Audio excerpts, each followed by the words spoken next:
often. Eventually, though, he did come back. NIP, they got a little over-eager, I feel, and it did end up biting them in the behind. And what does that mean for Game 3? Ninjas in Pyjamas had side selection. They chose blue once more. NIP and UOL have not changed sides once this series. In terms of picks and bans, do we just say Game 3, mostly the same, let's do it again? I think you say, yes, we will do mostly the same.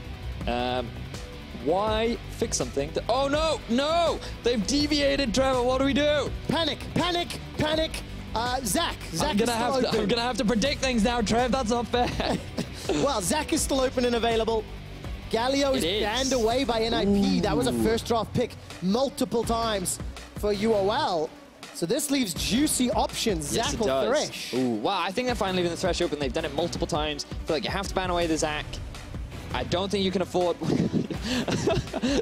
Just got distracted by you blowing at the desk. Someone spilled sugar on the desk, so it's very distracting to me right now. Sorry. Just put some paper over it. All right, okay, there we go. We're good. Zach is the ban. Thresh is the first pick. So this is very conventional. Now, what do you prioritize? The Caitlyn, that's been left available, and Ninjas chose not to prioritize, which is very surprising, especially given that HeaQ, he has played a fair amount of Caitlyn so far. And what does he pair with it? That's the question. It's been Blitzcrank both of the previous games when paired with Twitch. Does Hilly just make it the hat trick? No, this time around, big pivots. Okay, Gragas already locked in. That was a phase 2 ban in both of the previous games. Xerxe is going to have that available, or it could flex top. Now I'm thinking Lee Sin here for Shook. It gives you a lot of early game pressure in terms of being able to invade. Should have a lot of pushing power. I feel like they could just go jungle and AD once again. Maybe you pivot over towards a Varus instead to give you a little bit more wave clear to deal with the pressure that Caitlyn's able to exert. But if it looks like HeaQ's just going to stick to what he's comfortable with, and to be fair, he has had some pretty great performances so far in this series. So I don't think it's the worst choice. I just think that the laning phase is going to be a lot harder. Yeah, difficult situation that NIP have to deal with. Unicorns of Love also going to pivot on the support role as it appears. Once again, leaving those solo laners for phase 2 pick and ban. Now, Cassio, Fiora, and Warwick were the 3 that have been removed multiple times in the past. You can imagine that Warwick will get removed if you think Gragas is going to the jungle. Yeah, I would assume it is Gragas in the jungle, just based on what I've seen so far. Surprised that Unicorns of Love have put very little value on getting themselves any kind of Shen. They may very well look to do that this time around, depending on whether or not they want to try and keep Samux a little bit healthier. And with the Galio gone, it gives you a little bit more. That's why this... Well, it's because they've been the same for so long that you just forget the Shen ban, right? But it's a very stable ban against the Unicorns of Love, so it makes a lot more sense. So I feel like also I'd like to see Chachi on another carry. Like in Game 2, he didn't have the best performances. In Game 1, he got camped. Game 3, I'm sure he can rectify himself. Well, Rumble is available, and Rumble is definitely a champion that you can pick. Although there are counters available to it. We've seen a few in the past. Let's see where they go. Jarvan is taken off the pool. Interesting. So does that mean... Wait, what does that mean? Well, if Jarvan's banned, it gives you a pretty strong laning phase with Renekton taken off the boards. With Fiora being left open, Unicorns may very well look to try and early rotate it, because then you have very few answers. I think Ninjas should look to ban away the Fiora right now. So far, they've been banning away junglers. If they ban Fiora, does it go next we're looking at something like Rumble? Maybe. Oh, Rumble, yeah, that'd be a very good pick. And then very likely that you go for the Camille as an answer. So if they don't pick up the Rumble now, I feel like Ninjas would pick it up, especially given that they banned away the Warwick. They're still expecting this Gragas to actually go into the top lane. Rather than go into the jungle, but they have that flexibility, and now they're just going to keep things safe in the mid lane, so they can keep they can guarantee a favorable top lane matchup for Chachi regardless of what NIP pick. Yeah, of course, that Gragas can still flex, remember. Has the possibility to do so. Chachi's run that twice this split already. Ninjas in Pyjamas have to reveal their solo laners. Corki is now denied from Nagne, and he's played at both of the previous games, but Syndra is still up. Talia is still up. Cassio, which has been a phase 2 ban and staple, is locked in. And also, something that's been run into Corki multiple times, and there's the Rumble. So what does Chachi do? Camille? Ooh, that's an interesting question.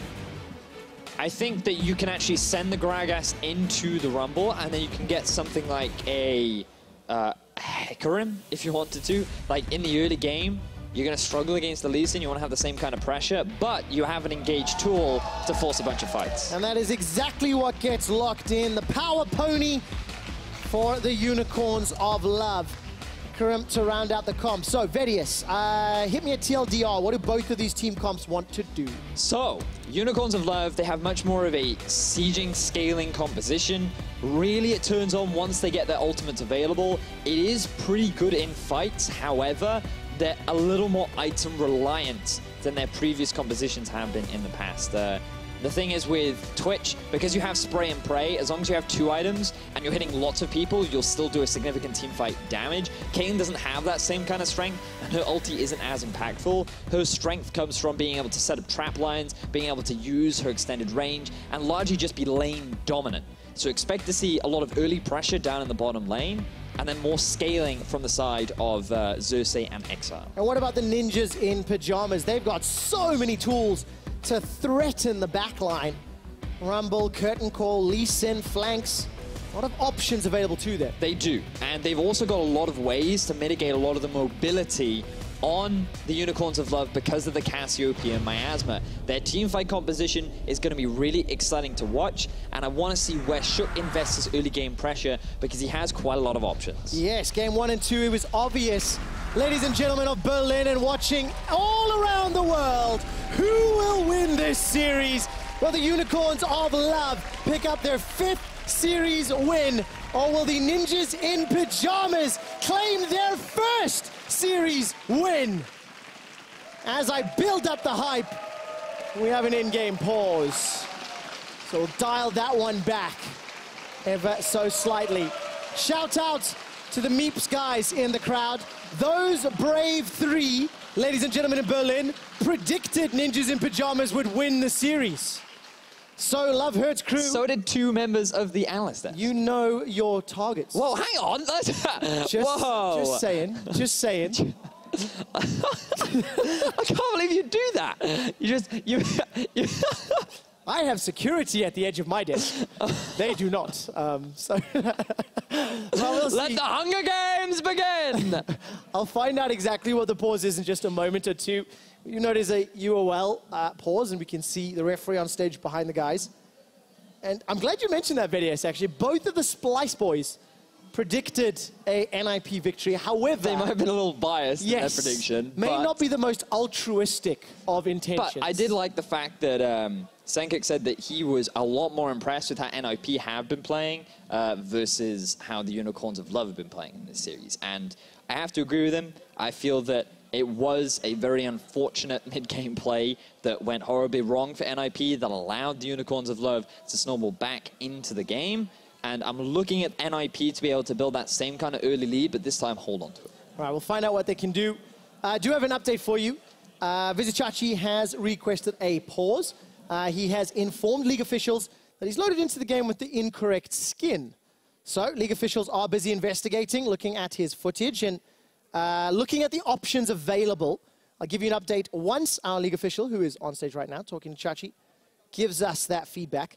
There is a possibility that we would just do a remake. It would be the exact same picks and bans. A game of record has not taken place yet.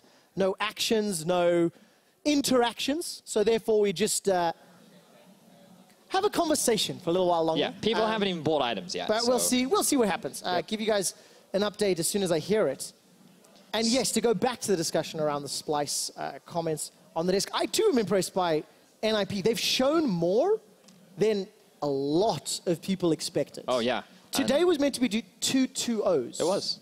It was, especially when you think back to Thursday, when Ninjas in Pyjamas played up against the Mysterious Monkeys. NIP kind of got, well, they looked good in the early game, but like it's been a story for them for so many weeks where they look good in the early game. They always start off with these promising leads because HeaQ is very heavily involved in their first bloods, but then it just never translates into anything, or they make one massive mistake that just goes horribly wrong for them. But today we've seen a lot more improvement, and we've seen them properly utilize sideways, properly set up vision. They've been able to find proper fights. And while sure it's not perfect, the fact that they've challenged the Unicorns of Love this effectively really should speak credits to the amount of development they have made as a team and how well they are doing in this series. Yes, I agree with that. And the key for me is 12 games where Ninjas in Pyjamas were unable to convert those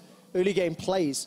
I actually got the stats team to give me the gold differences for Ninjas in Pyjamas over the course of their series. And it's surprisingly even to a head. Minus 200, minus 200, plus 200, plus 500, plus 1,500. For a team that is lost in the league, that is considered by a sizable margin lost in the league, in their group respectively rather, to go even that many times at least shows there is glimmers of hope. There is possibility. There is something to work with. The problem is it enough to catch up to Roccat? Is it enough to catch up and get out of the relegation zone? And we have to reference back to something that was discussed on the analyst desk, which is very much that this looked like a team of solo queue players. Individually, they all possess talent, but as a team, it felt like that they just weren't clicking. There just didn't seem to be something there that allowed them all to work together and find a lot of success. So now we are starting to see more of that. We're seeing HeaQ communicate with his laners, properly invest resources into the right places, transition that into mid-game leads where they seem to be moving around the map much better than they have done in past weeks. All right, let's see whether or not NIP can actually keep that in game number 3. I'd like to give you guys an update that League officials have confirmed that it was an incorrect skin that loaded up with Vizicsacsi's account. So we will remake picks and bans exactly as you see them on screen. So while the players are busy getting into the lobby and setting themselves up, we're going to look at the draft because it is almost not the same as the first 2 games. It's not at all the same. Oh, look at that! No, yeah, I actually messed up my double negative there. Yes, you did. Completely different. The only thing that has stayed consistent was that first pick Thresh, and the champions that were banned throughout games 1 and 2 have now been unleashed. Those being Nagne's Cassio and Samux's Caitlyn. Yes, and Hecarim. And Hecarim, of course. Always fun to see interesting champions like that. Why is it interesting to see? Why is it interesting? So the reason why this champion in particular is interesting is because of its engage capabilities. The way in which Hecarim makes fights happen is he charges up a lot of speed with his E, he then runs in with the ultimate, and then he can use his E because it's already charged up from beforehand to then still get the knockback onto a target. And ideally, he's feared a bunch of targets as he knocks one back so that they can't then provide assistance for that lone target. The biggest issue that Hecarim as a champion has is that his ideal build path is getting an early Trinity Force. Yep, very expensive. Which is very, very expensive. And if you sit in the jungle and just farm all day, sure, you can get it. It's perfectly possible. But that means that your laners are kind of left on an island against a Lee Sin, and it's HeaQ's Lee Sin. And if anything, to go by of the last 2 games, like that's definitely a dangerous thing to do. Yeah, the last 2 games. But what about the 12 before that? That's very true. So that's the question, right? Which HeaQ shows up? How well, I feel like today he really has shown up, right? Oh, yeah. I do not want to underplay that at all. The most impressive thing about HeaQ today is just his ability to impact the correct lane. Yeah. Obviously, shutting down Chachi in game 1 that allowed Prophet and the rest of the NIP squad to take over the game. Just to give you another update, guys, the picks and bans has started with the respective teams, so this should hopefully fly fairly quickly. And let's try to set up the laning phase. What are you anticipating? Because games 1 and 2, there was very, very clear lane advantages for the NIP squad. So what are you looking at this time around? So early push, very likely to go in the favor of Corki in the middle lane. Because Cassio's damage is largely single target based, and a lot of her damage actually comes from the E, which is the Twin Fang, rather than the poison itself.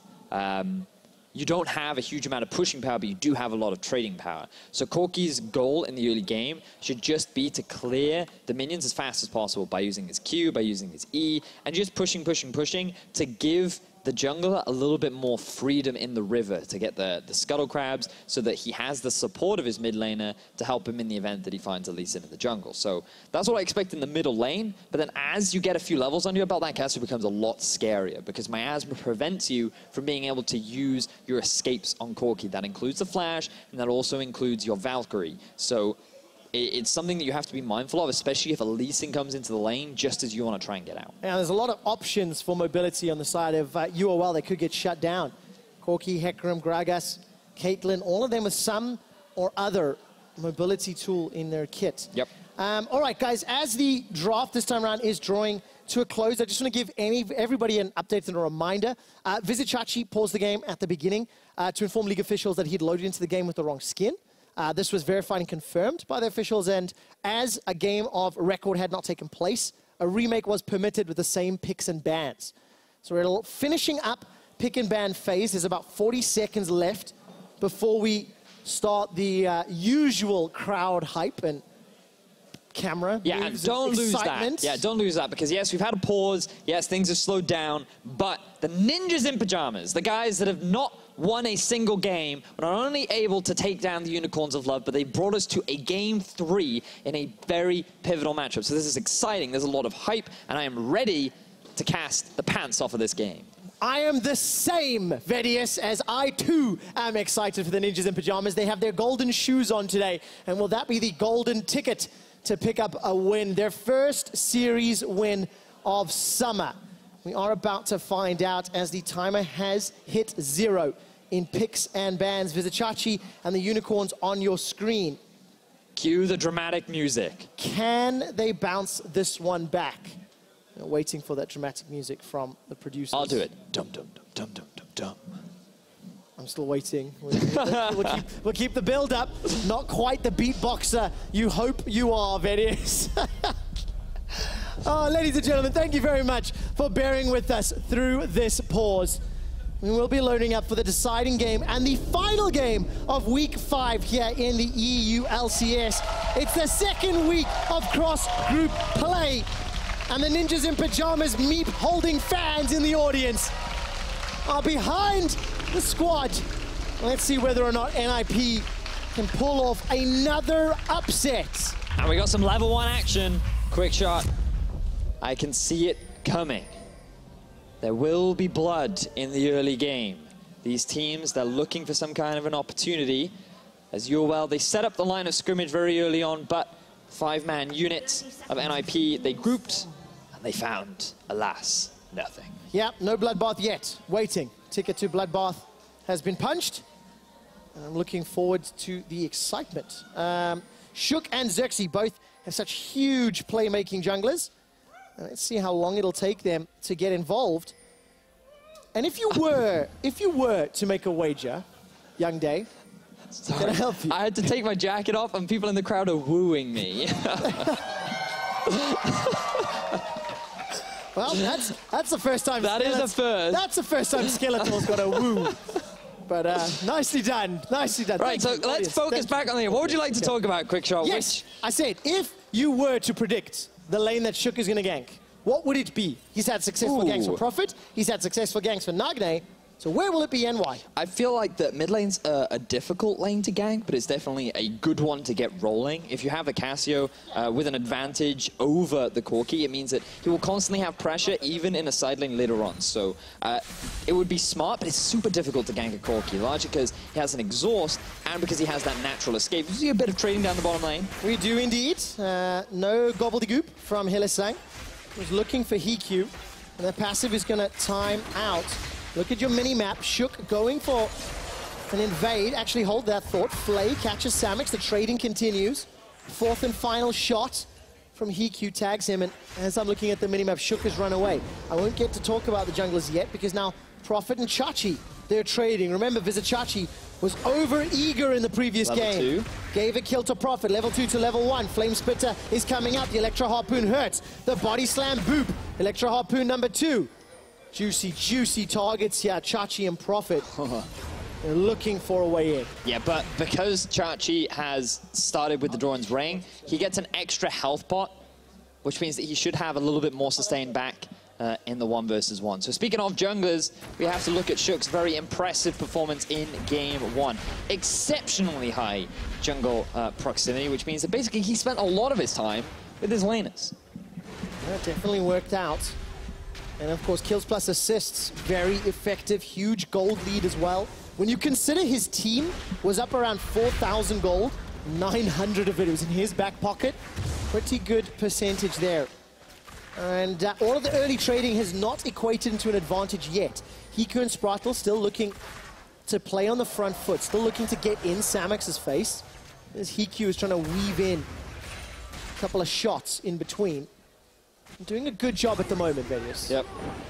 So as we expected in the mid lane, you can see the Cassio getting pushed in a little bit, allowing Exileh to just drop a ward in the river so he can keep an eye on HeaQ as he may consider invading onto Xerxe, who, by the way, very early on, actually had to get help from the bottom lane because he took so much damage from doing extended clear of Raptors into Wolves into the blue. Like, he was only level 2, which is what you'd expect to be, but just because of how much harassment he'd taken from the jungle camps, he had to get help from his bottom lane, which alleviated pressure, and really that 2v2 bottom lane going heavily in the favor of HeaQ, but you're also seeing the trading power of the Cassio early on. Yeah, big trades back and forth. Exileh winning out initially, but Nagne burning through his mana pool to get down Exileh's HP. Corrupting potion for Nagne. Oh, I love that pathing from him, as he's now going to find Exileh, but it's Corki. Yeah, and he'll be able to escape with the Valkyrie. No miasma to prevent the escape. And the roam from Sprattel also does not pay off. Now, UOL, they know that HeaQ is invading onto the jungle. Xerxe doesn't care. Instead, he's going to go to the top lane where there is no ward right now. All right, no ward at 4 minutes. Trinket is on cooldown. That may have timed out. HeaQ going to find himself a rampaging pony. Xerxe's going to be waiting out. Gets a rampage down. Tempest and Cripple was used. Devastating charge comes up, and HeaQ flashes over the wall. Looking at the minimap, look, pings. Nagne had already left mid lane.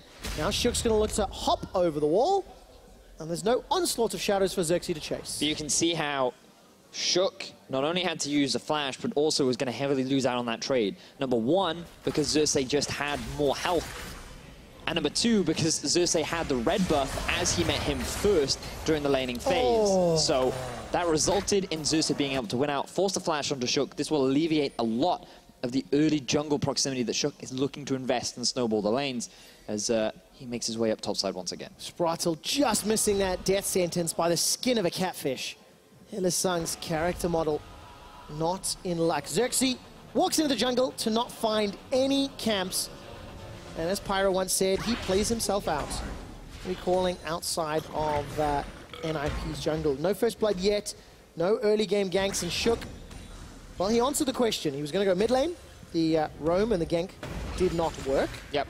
So now we need to see where he decides to go next. I feel like bot lane could be an option, as long as you focus the Tahm Kench rather than the Caitlyn, because then the Tahm Kench will just gobble her up and spit her out to safety. But if you could burn a couple of the summoner spells on top of that Kate, and to be fair, alleviate the pressure that doesn't seem to be as dominant as you would typically expect from a Caitlyn, I think that it could be a good point for NIP to get themselves an early lead. All right, I'll keep my eyes on the minimap and see whether or not HeaQ makes his way down there. I like that ward that Exileh placed, by the way. Will spot out Nagne on any sort of roams or HeaQ on any sort of invades. And it's matched by Nagne. Obviously, Exileh, once he gets the package, will be able to do that roam even more efficiently and effectively. The big concern that NIP need to be having right now is the fact that Xerxe is just freely farming on the Hecarim. Right now, he hasn't really completed any items, but you would imagine that he's going to go for a very early Trinity Force. And the fact is, he's just sitting there farming up. And if HeaQ isn't doing anything in the early game, he will get outscaled, and the teamfight value that UOL have is going to be insurmountable. All right, death sentence under the tower. Flay to push him away, rooted by the deadly flourish. HeaQ's going to look for Hylissang. He's dead. The grey health pops. That's going to be first blood to HeaQ. And Sprattel didn't go down. Xerxe's overextended. He's halfway to level 6, so there's no onslaught available. Samux will get a trap and a headshot and a root. HeaQ is forced to run. 70 HP. Flay for days. Not going to be enough damage yet from Samux. Now HeaQ's joined the fray. Unicorns of Love give up first blood. Oh, Hylissang! You tried to tank up the tower, but you flash underneath it to try and land the stun. before Xerxe's even in position to properly commit to the dive. The execution falling apart for the Unicorns of Love. And just watch, because you can see on your minimap, Hecarim is on his way down. HeaQ knows that this is happening, so Sprattel, he lands the hook early on onto Hylissang. He already starts taking tower damage, and then look, he gets flat, he flashes underneath the tower to try and land the stun, misses it. That means he dies, and Xerxe, he cannot support them because there's no minion wave left, and everything falls apart. And they just continue the chase, they try to get things going, but they aren't able to get any further kills. No, Sprattel went for the fish over the wall. That's why the death sentence wasn't available for the follow-up there. And we need to talk about HeaQ now, because this guy has been performing fantastically throughout this series. Currently sitting in a very positive KDA. His kill participation has been pretty significant, involved in at least 3/5 of the team's kills. And his damage per minute is decent considering he is playing the Jhin champion, and did have a bit of a rough time in Game 2 with that Blitzcrank. And I feel like a lot of question marks have been surrounding how good is this guy. We saw some decent performances from him when he played for Giants in spring, but nothing has really stood out about him as an individual. And I feel like, especially on this comfort champion for him, he seems to be coming more into his own. Yeah, definitely the case. HeaQ showing up against Unicorns of Love, and that's actually no mean feat. Samux and Hylissang have steadily grown to be one of the better duo lanes here in the EU LCS, and this summer especially, with the rise of Samux, dare I say it. But take a look at those first backs. BF Sword and Pickaxe for Samux, no boots. Swifties for HeaQ and a BF Sword.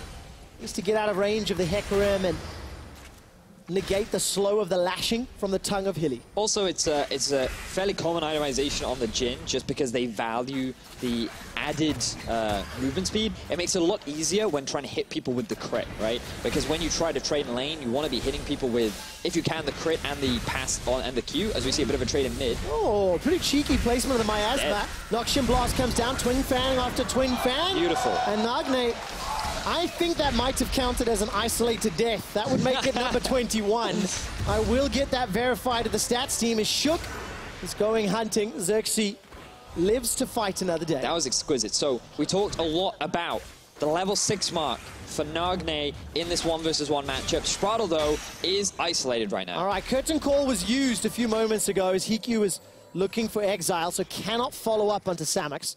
The Ninjas in Pyjamas, yet again, have a lead. It's 1,300 gold. It's 10 minutes into the game, and they fended off the plays. This was what effectively ended up being a solo. So, bear in mind, Nagne, notice how he positions the Miasma to make it difficult for Exileh to be able to use his Valkyrie out. Exileh still doesn't flash until the very last minute. He tries to sidestep all the poison, and he ends up just taking way more damage than he expected, as we see Xerxe hanging around the bottom lane. Just really good play from Nagne. Very impressed with the fact that he was able to solo kill Exileh, but now that list of people who've solo killed Exileh really is starting to get very big. Oh yeah, it's not even special anymore. No, it's not.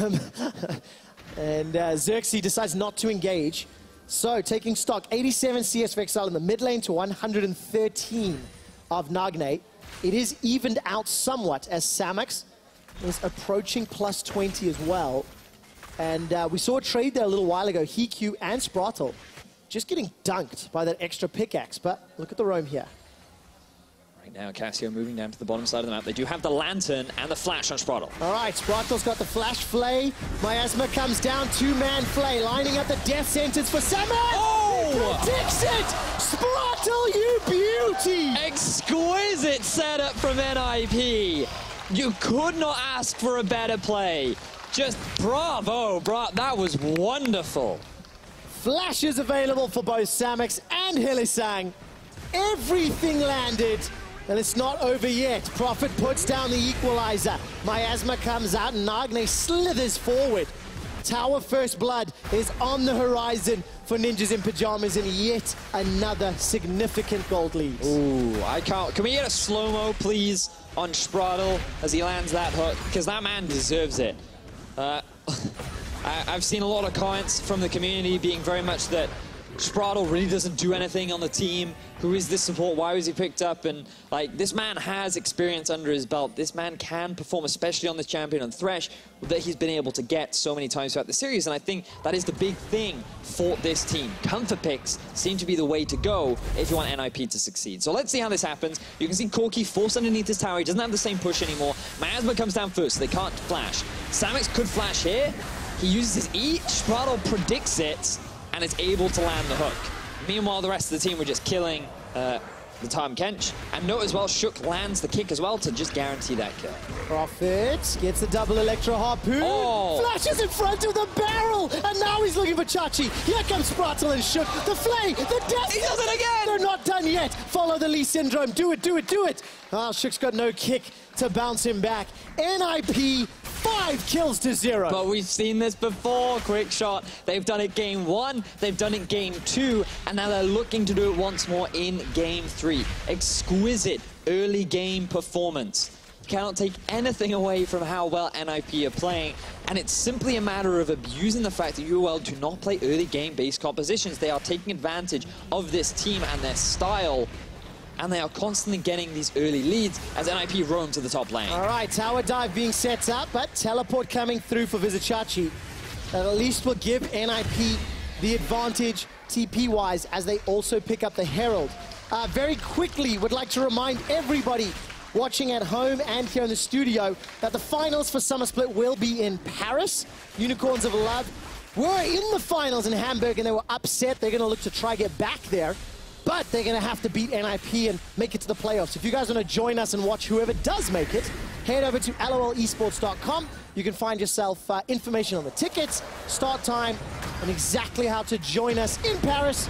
Get a baguette, look at the Eiffel Tower. It's a lot of fun. And I've heard the tea is lovely in Paris as well, so you could try that too. The tea is lovely. As a Brit, that's what comes to mind, all right? So, Rift Herald takes down the tier 1 in the middle lane. The next focus for NIP should be in the top lane, but they're going after Chachi, who has no flash. No, he doesn't. Going to get rooted down by the Flourish. Once again, uses the barrel. Doesn't find any targets, though. Hylissang's going to be able to devour him, and that will save Chachi for now. Curtain call comes out. Nagne's got a flash if he wants to use it. Tower dive is a possibility. Hell, go between the towers. Rooted in places. The Yordle snap trap is procced. Ninjas and Pyjamas have 25 million wards inside UOL. Oh! How did that hit? Curving the hook. Vizicsacsi forced to get devoured. Ninjas and Pyjamas on the top tower, while Exile's on the mid. Sprattel with a beautiful hook once more. Will not result in any kills, unfortunately for NIP, but they will be able to get the tier 1 in the top lane, but they lost a lot in the middle lane as well. So Exileh, he's able to answer a lot of the towers, and let's just backtrack, because NIP, they made a lot of action happen all around the map. They invested a huge number of members to the top side because they were really committed to getting those kills. And now Exileh, oh no. He's gonna flay it. He's gonna flay it. He does it again! Sprattel setting everything up. Dragon's Rage is available here for HeaQ. He's gonna try donate it to HeaQ. Not gonna be enough. Man, what a great game. 0-0-5. His team has got 6 kills.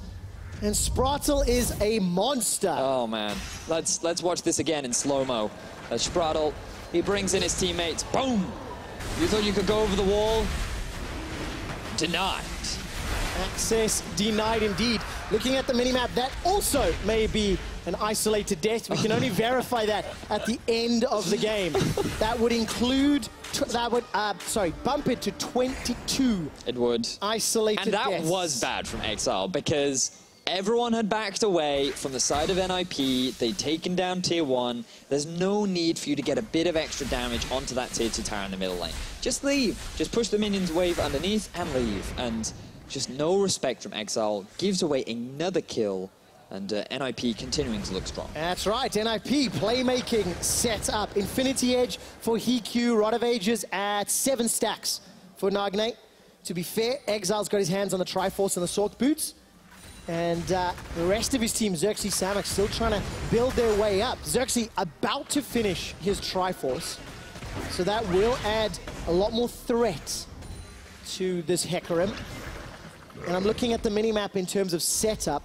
Dragon Not available yet, but there is a couple of NIP wards in the river around the Dragon Pits.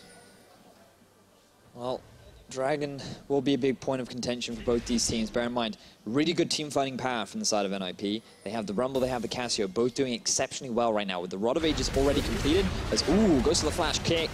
Well, not going to be enough, actually. Was a Valkyrie more than enough. Shook's going to get run down here. Lantern saves him, minions are on him, manages to escape. Sprattel, right place, right time, and saves his man. HeaQ forced to use the heal to keep his jungler alive, but the exhaust was taken from Exileh along with the flash from Shook, so perhaps a little bit greedy as they look for a play. All right, Death Sentence is available for Sprattel, flash is not.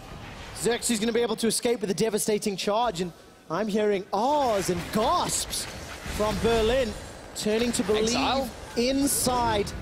Turning to believe in NIP. Sidesteps away from the deadly flourish, and Exile's able to escape. Almost ISO Death 23. And so I want to take this opportunity just to remind our viewers what this could mean for the standings. What does it mean? Remember that the Unicorns of Love right now are not in first place, H2K are, after their defeat over Misfits. As might not have time for that as the ulti comes out onto Samux. All right, 2, 3 is dodged. Fourth, okay, this is pretty bad. Fourth shot does connect. The equalizer goes wide. Barrel onto Nagne as Nagne flashes away. Throws down the claims and manages to stun up Xerxe. Xerxe should be able to use his onslaught of shadows. The box is thrown down. Unicorns have their first kill in the deciding game. Sprattel's the target, and boy, do they want to take him down. Samux gets the kill. Onslaught still available to Xerxe, as is the devastating charge. Xerxe's coming in from behind, can flank, can dive under the tower. Unicorns deciding whether they want to. Defensive flash from HeaQ. Unicorns not done yet. They take down Shook, peel backwards, and the inner turret is tagging Hilly. Unicorns of Love find a fantastic fight onto the ninjas in Pyjamas. And it's simply a matter of NIP doing exactly what they did in Game 2 and what they've done in the past. They commit so hard onto trying to force Samux away from the tower. They do not have a minion wave, and they do not respect the possibility of a flank, which UOL are exceptionally good at. They find the key target in Nagne. They know how strong he is at this point in the game, and they just want to shut him down. With him gone, NIP are just forced to run away, and it is super easy for Unicorns of Love to just continue chasing them down with all the mobility that they have with their composition. NIP, these are the sort of plays that allowed Unicorns of Love to come back in Game 2, and they're making it happen once more. Yes, exactly. You cannot afford to make these mistakes. Ninjas in Pyjamas cannot take anything away from them. They have had a significantly better early game, all 3 games. Maybe their team composition is a large part to play, but you still have to use that composition. You have to make the plays. And by God, every single one of them have done so. Yep. Prophet, Shook, Nagne, HeaQ, and Sprattel have all outplayed their opposite numbers at varying times. But now we're at a point in the game where the Unicorns of Love, this is their playtime, this is their field. As we see another flank from Chachi. Chachi's got the big barrel, gonna pop the Banshee's Veil. Nagne's the target. He once again gets a petrifying gaze before he's shut down. It's Hylissang that gets the killing blow. Blast Cone sends Shook over the wall, and he ward hops to safety. Unicorns find a flawless flank and take down the mid laner. But Samux and Chachi gotta back away. Xerxe still got his ultimate available, remember. Deadly Flourish comes down, very good Devour. Onslaught comes out, that taunts a few. Devastating charge onto HeaQ. Unicorns even up the gold, they're 1 kill shy. Teleport from Chachi, and Unicorns continue the siege. The Unicorns of Love always find the right flank, and they're continuing to do it. Consistent dominance over the ninjas in Pyjamas as they group up, and finally, Unicorns of Love take the goal lead. And Vedius, you talked about this team composition. Unicorns have a great siege setup, siege potential. The engaged threat from Chachi and Xerxe is so powerful. Even without ultimates, Unicorns can still win a fight. Instead, Nagne is the target. Oh, why are you there? He pulls an Exileh and gets caught out alone. Face checks into a jungle that he has zero vision of. He thinks the Unicorns have left, but they have just gotten started. Every single time the Unicorns of Love, they find the key target that they need to shut down, and immediately, without hesitation, always destroys them. Look at the deep vision. UOL have set up in that left this is risky. quadrant. Very, very risky. There's no vision from NIP, but HeaQ can still come for the steal. Baron's at about half HP. Never mind. Much lower. 1,000 down low. Sprattel's on the front line. He gets chagged, tanked, knocked back. He puts the box down. Equalize at least burns the back end as Sprattel flashes away to safety. Sonic Wave falls short as now Hilly's the target. No flash available to him. Playing death sentence. The catfish for Baron. Yep, make that trade any day. So the Unicorns of Love turn 2 fights in the middle lane into a Baron and into a significant 2,000 gold lead in their favor. Remember, this game was 6-0. And every single time for the Ninjas in Pyjamas, it is always one play that always happens in that bit right there between the mid lane and the tier 2 tower. They always get caught and they always throw the game. This series.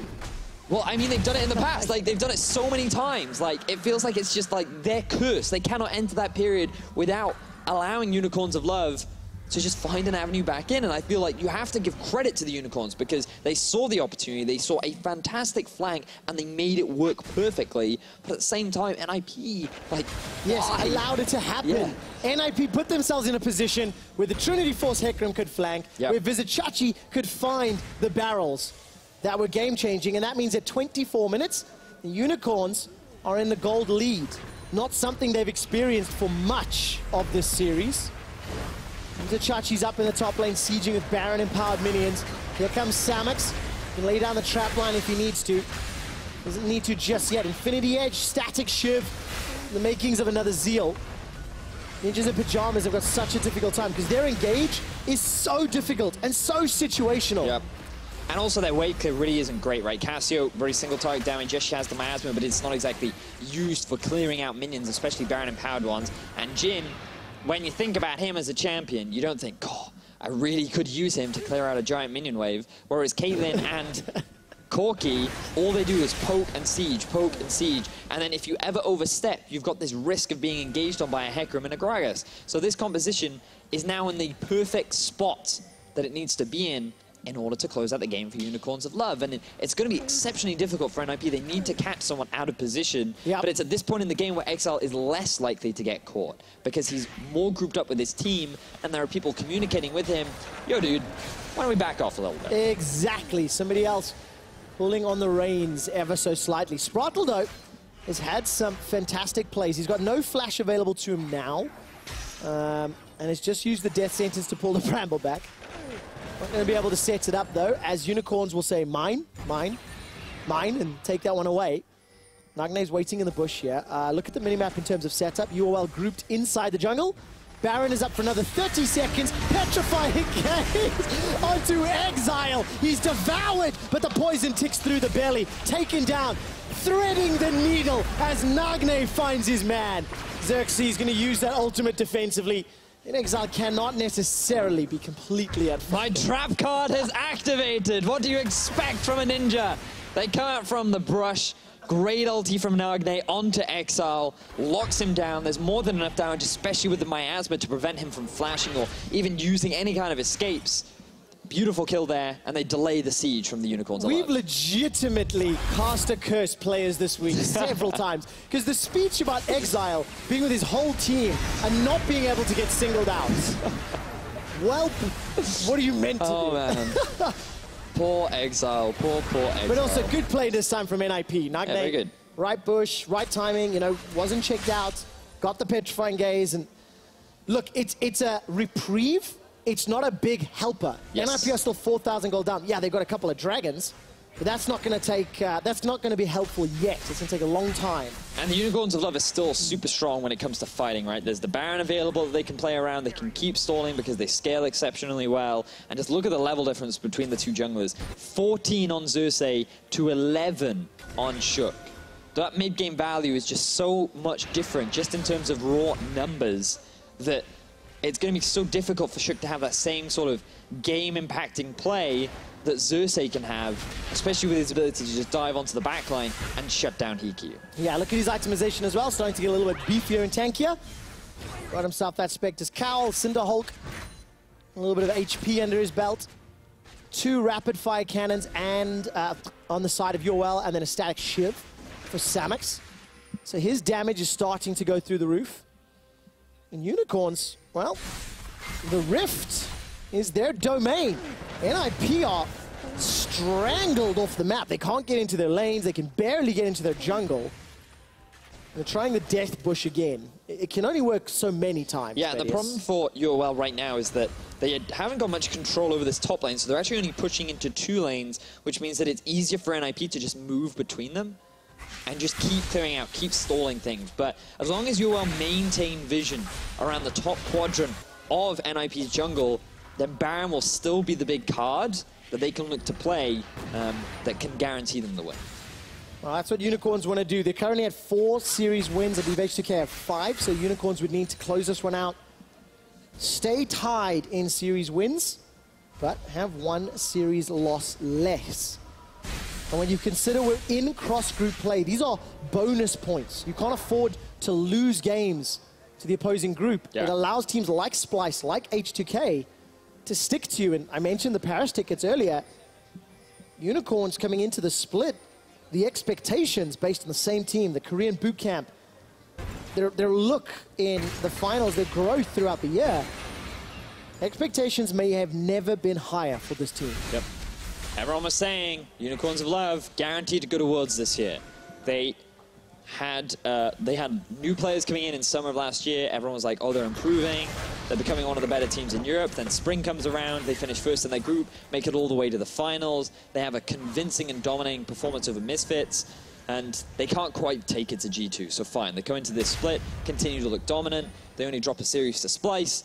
And Unicorns of Love, we said at the very start of the series, they want to make that fight for being the best team in Europe. And they haven't played Fnatic yet, so it's difficult to actually make the argument that they are or they aren't. But now they're struggling against NIP. And I want to echo the sentiment that this is not because they are playing especially badly. It's because NIP are challenging them, and they are bringing this early game strength that they have, and they are making life difficult for the Unicorns of Love. I'm really glad you said that, because, yeah, NIP, now they're defending at risk of being surrounded here by Unicorns. Ninjas of Pyjamas 0-5 on the split. Mysterious Monkeys have picked up a series win. And of course, if you look at, we'll continue that story in a moment or two. Curtain Call comes out and that does literally nothing. The thing is, shot finally tags Samux. I feel like NIP knows Xerxe's on the flank, so they don't have to be worried about the commitment. But he's so far away that NIP are going to force the fight. Prophet needs to have a great equalizer here. Look at HeaQ, he's being run down. Good lantern placement by Sprattel. Saves his AD carry's life. Unicorns of Love have been pushed off the Baron. Ninjas in Pyjamas are playing from behind. They're 4,000 gold down. They're in the Unicorn shoes. That's what they've done to the Unicorns the last 2 games. But look at the TP. You can see that Xerxe, he still has his ulti available. Tahm Kench coming in from the flank as well. All right, tower should fall to the minions. A couple extra shots is all that's needed. Sprattel gets a death sentence onto Xerxe. He's rooted by the flourish. Nagne is in with the petrifying gaze. Equalizer is good from Prophet, and Hylissang's on the back end. Exileh putting a lot of damage down onto Prophet. Vizicsacsi's looking for a re-engage, but he's used the ulti. Watch Sprattel. He has the flash. He's landed many great hooks this game so far. Minion wave from the bottom lane is pushing to that inner turret. Deadly Flourish doesn't find a target. Sonic Wave connects. Death Sentence does too. Here comes Xerxe. The charge is ramping up. Doesn't pull the trigger.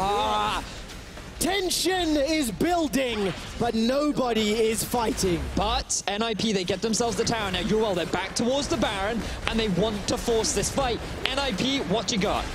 Gonna find out. There's no equalizer, remember. That's quick. Flying Gaze will only be good on a turn. Baron, 1,000 HP, easily secured. Xerxe picks it up. Prophet takes a big hit to the face. Sonic Wave onto Vizicsacsi as Nagne cleanses out from the trap, and the Unicorns of Love, amidst golf claps in Berlin, get their second Baron and extend the gold lead. Smart play from the Unicorns. They realize that NIP are backing off and they're not in a great position to respond to an immediate Baron rush.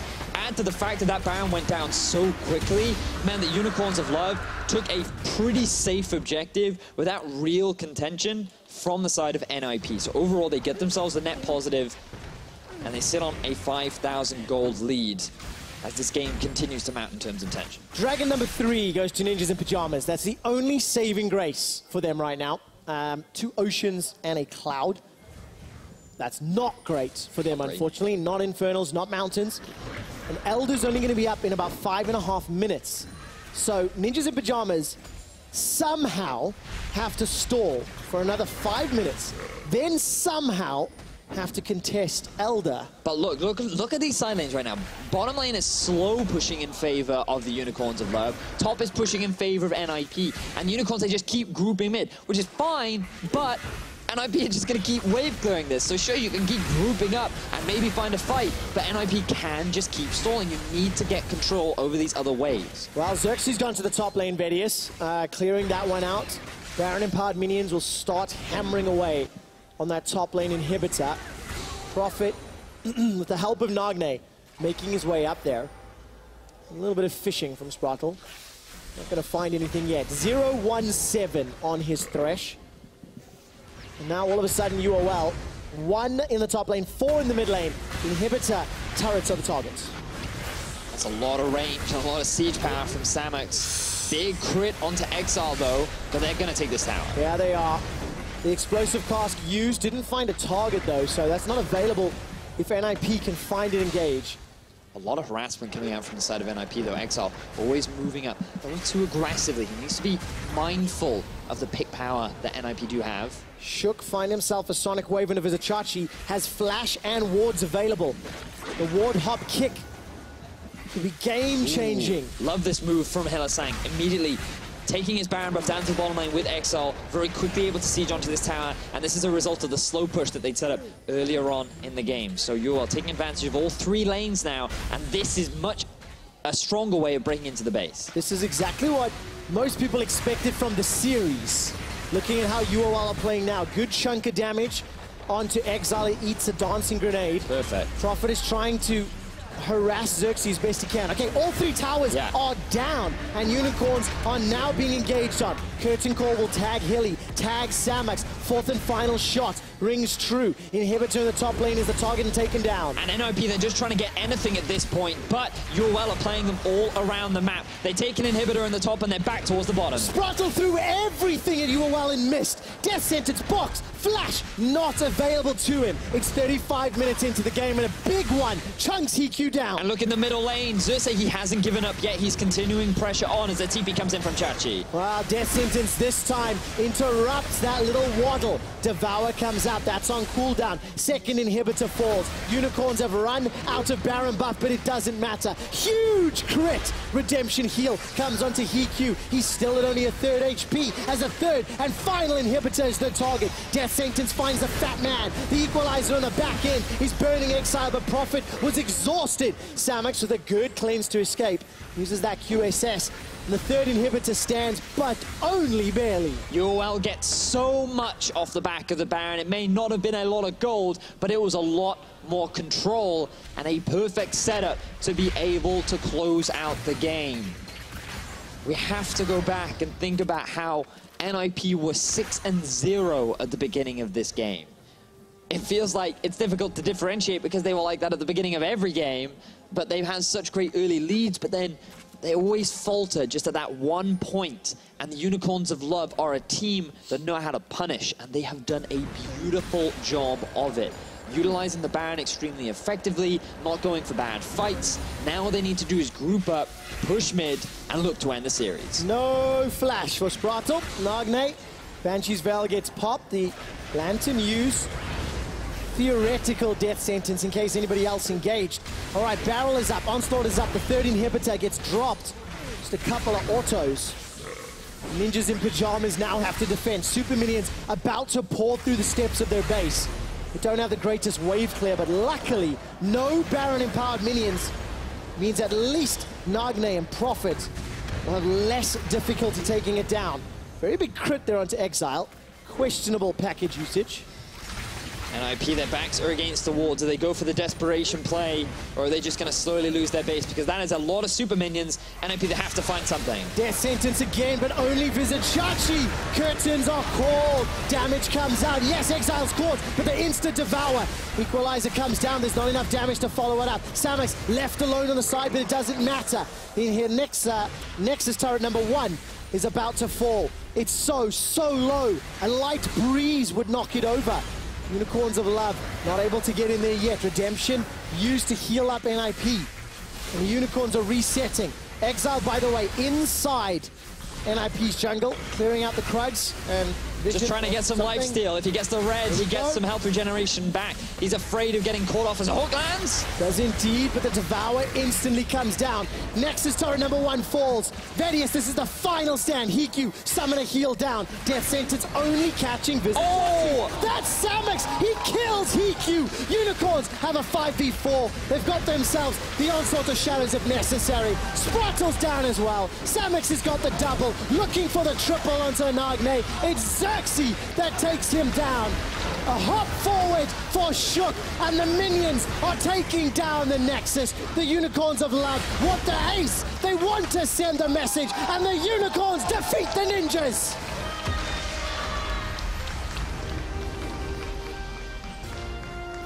Oh, that game was not as expected. The ending, very clean, immaculate performance from the Unicorns of Love once they had that final Baron, and the way in which they systematically took apart the base of NIP.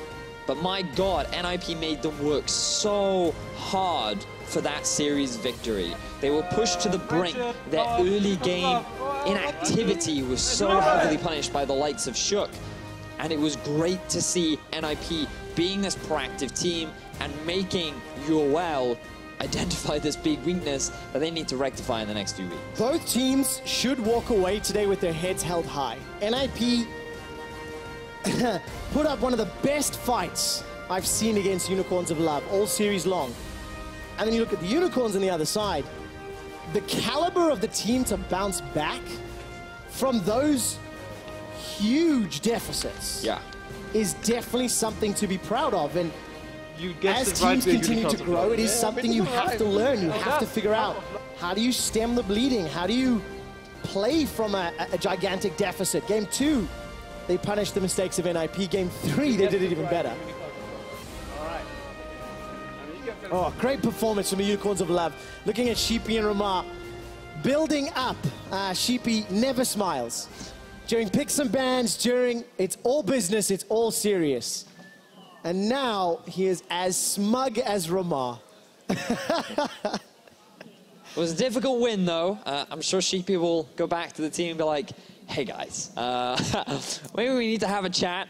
But you can't take anything away from either team. As you rightly said, I think both can be happy with the fact the way in which Game 3 was much better from the Unicorns of Love. I think the fact that they saw that opportunity around the 18-minute mark to get the collapse done onto MIP, turn that into a very big snowball and close out the game in such clean fashion, demonstrates why they are a top team. I have bigger alarm bells, right? I want to step back from the series. I want to step back from the specifics of the series, and I want to say that for several weeks now, we're seeing the same sorts of problems.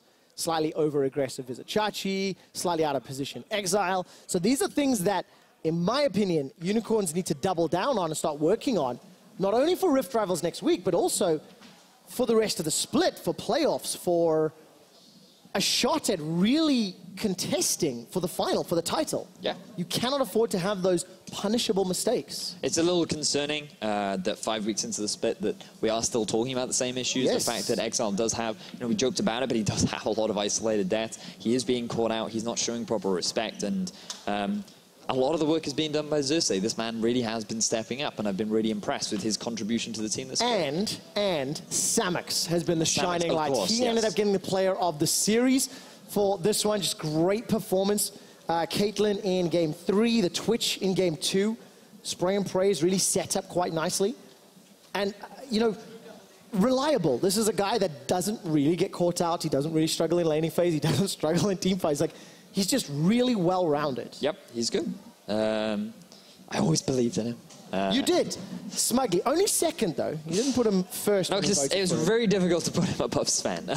But regardless, I think that I'm so impressed with NIP. Like, the fact that they took game one so convincingly. Yes. They did take it slow, but like they played very smart, very methodical. What I also like, it wasn't only the early game plays. It was the fact that they did play the macro relatively well. Game one. Even game 2 up until the overstep, right? Their vision was good all series long. They were pushing side lanes all series long. The thing is, like, it's good in terms of growth, but I feel like things are only going to get harder for them as the split continues. Yes, and hopefully every team continues to improve. Unicorns of Love took the victory here against NIP, and Dracos is sitting by with Sheepy. Thank you very much, gentlemen. I am now joined, of course, by Sheepy, coach of the Unicorns of Love, as previously mentioned, along with lovable friend. But before we start, does it have a name? Should I be addressing it? Should I be introducing it? No, I don't think it has a name yet. So, but that's actually something we're gonna figure out once we go back. Roma on the list. All right, slightly creepy unicorn friend joining us on the interview bench. First up, what did that series feel like from your perspective? We saw the players in extreme facial expressions, looked like a lot of tension on the guys. What was going through your head over the course of that series? It was much closer than expected. Yeah, I was not too happy. Obviously, about the early game, how we played it. I think that the laners had too many isolated / deaths in general. In the early game, we were like 1-7 every game. And that usually is a detriment to not understanding damage well. Like, because in perspective, our mid game and our late game was way more solid, like way more crisp, way more pushing out wave, recalling, resetting, and getting vision. So yeah, I really think this is the thing we're also gonna look at. And that was the thing bothering the most watching the game. Interesting that you bring that up. Now, one player on your team that has received kind of a decent amount of criticism recently has been Exileh in recent weeks. You brought up that it's not an understanding of damage. Do you think that is the biggest thing leading to some of these deaths in the early laning phase, getting caught out, maybe overextending? I think that's something I wanted to say before and like inform people before about, but I really think the criticism is way too harsh for one singular person, because people have to understand that if somebody makes a mistake in the team and no one acknowledges it or nobody participated in the mistake, that's also a mistake by the team. So a lot of things that Exileh does to, like support rotating, forcing himself in a macro disadvantage because the jungler's asking for help, trying to pressure side wave. I think this is just a team mistake in a lot of cases. Obviously, he's dying in the 1v1s as well. And what people are not seeing is what he is actually providing as in the team. All the great invades with where Xerxe is playing over mid-side push and whatnot, that is like a huge part also from him. So I think he's a really strong player and understanding and learning really quickly. However, yes, our early game, especially in laning phase, where people are roaming and whatnot, needs to be improved. And I think he's like one of the people to look at as well there. Now, I think that he's just the most kind of obvious symptom of the struggles of the Unicorns of Love right now. What would you say is the underlying issue there? Is it just the kind of lack of communication when it comes to those roams? Or what's the biggest issue for you guys when it comes to both early game and just as a team? Yeah, we tend to never generalize. So it's really hard to like say it's this one and then we fix it, because every situation is kind of different. And I think it mostly comes down to respecting the enemy, what they can do, and that is kind of like damage understanding and just reading the play. So I think when he was like Kassadin and he died to Thresh, for example, that was not called, Renekton was not called. And this is kind of stuff that goes to the laners, not to the player himself. But for example, the solo kills and when he's trading inefficiently was also it's something that he obviously takes a criticism share as well. So yeah, I think overall, what he needs to improve on is kind of understanding, reading the play, but that's also something we need to learn as a team, and that's kind of what we're working on right now. Has that always been an issue for you guys? Because I feel like in the past, specifically last split, we didn't see this as much from Exileh. He was incredibly successful. Maybe he was still playing forward and I missed it, but has the communication faltered in recent weeks, or has this kind of been a current issue? Yeah, I think he's grown as a player. I mean, it's really hard to see because he has like most isolated deaths, right? He's going into 1v1 situations and sometimes going not out efficiently. But if people see what he's providing outside of that, how he's sneaking waves, how he is controlling the map, how he's pacing our play and setting up where we want to be, I think he is doing like a huge amount for that. And that's something that is sadly not so obvious. Like right now in the limelight is kind of kills and deaths and oh my god, 1v1. But yeah, for example, that in the mid game and late game, we were 1-7 and like 10k behind, but we still had a strong play. It's just also, because of him. So I think it's very clear where his weaknesses are and where he needs to improve. But I think also the strengths that are not seen should be something I really want to point out and people to know as well. Yeah, so some of the criticism may be warranted, but maybe too much going on to Exileh, not enough levied at the team, some struggles, some things to work on. And understandable. I mean, people couldn't know what he is providing, but I think that he is somebody who's always listening and always learning in the scrims. So all the macro and everything decision-wise that we're doing, he's trying to implement himself and he's trying to become the best player. And honestly, this is just what we're looking for, you know, in Unicorns of Love, basically. Well, thank you for providing that insight into the team. Now, looking forward, Rift Rivals is coming up next week. It was a little shaky today. What can you say for European fans to build up a little bit of confidence in the Unicorns of Love as they go head-to-head with some of those NA teams? I think we have already insane amount of confidence when I'm looking back into what European people said so far. Yeah. I hope we get to play because Fnatic, I think, starts, and then if they lose, we play or something like this? Or you're going to get a chance to play every single North American team, regardless of how Fnatic does or does not do. In this case, I think it will be really interesting. I watched some NA teams, and I think that overall the fights they're having are extremely explosive and all over the place, and it's like very down to like one micro decision. And in European, I think we're just a little bit more controlled, if that makes sense. So I think that will be a heated battle with a lot of fights. But if we're playing correctly, and I think G2 is stepping up as well, and Fnatic with their style as well, I think that we should have it, you know, for Europe. For Europe. All right, to wrap this up, what team are you most excited to play against? Is it going to be TSM, Cloud9, or P1?